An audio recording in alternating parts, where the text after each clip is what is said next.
Yang pertama-tama kali mencetuskan Wahabi ini siapa, Kang? Iya, yang sebetulnya yang mencetuskan Wahabi itu sebetulnya yang menjadikan Wahabi itu rame Mm-mm. karena sebetulnya permainan kelompok Rafidhah, kelompok Syiah, Kelompok Ithna Rafidhah. Asyariyah, yang mereka itu ingin memanfaatkan saudara-saudara Ahlus Sunnah yang mayoritas Syafi'i seperti di Indonesia, agar mereka itu berseteru dengan kelompok Salafi ini. Tujuannya apa? Tujuannya Mm-mm. agar mereka itu terlupakan. Jadi Syiah itu terlupakan sehingga mereka itu bisa kerja anteng gitu untuk menjalankan agenda-agenda mereka di Indonesia.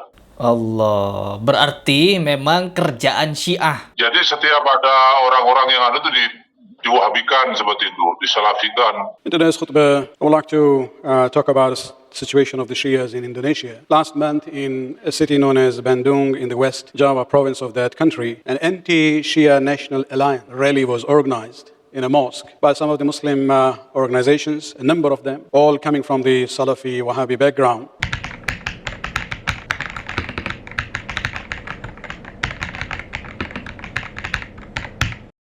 Orang-orang Syiah ini memanggil kita, orang-orang yang memerangi Syiah ini, dengan menyebut kelompok takfiri.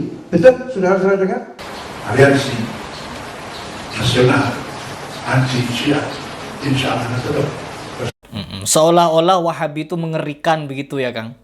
Seperti seolah-olah Wahabi itu sangat mengerikan, padahal lebih mengerikan Syiah, karena di Syiah itu akidah mereka itu akidah Khawarij, mengkafirkan semua kelompok kaum muslimin, selain kelompok mereka semuanya kafir. يقول ويظهر من بعض الأخبار بل من كثير منها أنهم في الدنيا أيضا في حكم الكفار. Semua kafir, Kang?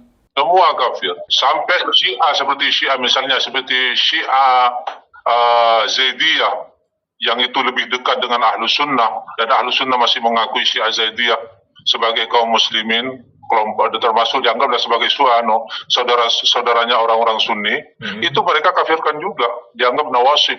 Allah. Ada sebagian mengatakan bahwa Zaidiyah itu adalah batri. Batri itu artinya orang yang menyadur faham Sunni dengan Syiah gitu. Jadi dia mengaku berwilayah kepada Ahlul Bait, tapi juga dia menerima Khalifah Abu Bakar, Umar, dan Utsman seperti itu. Allah.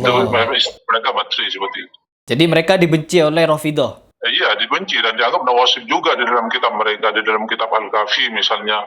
Mereka itu katakan bahwa Zaidiyah juga itu nawasib sama. Nawasib itu artinya musuh Ahlul Bait.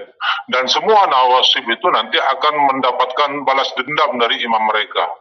Allah. Makanya orang-orang Syiah itu, kalau acara Asyura itu pasti ada tulisan dia li Thawratil Husain. Oh, kapan kita bisa membalaskan darah Husain? Karena di dalam akidah mereka itu, kalau Mahdi keluar nanti akan melakukan balas dendam kepada seluruh umat Islam. Waduh. Abu Bakar dan Umar itu akan dibongkar kuburannya di Madinah. Setelah itu dihidupkan kembali, terus disalib.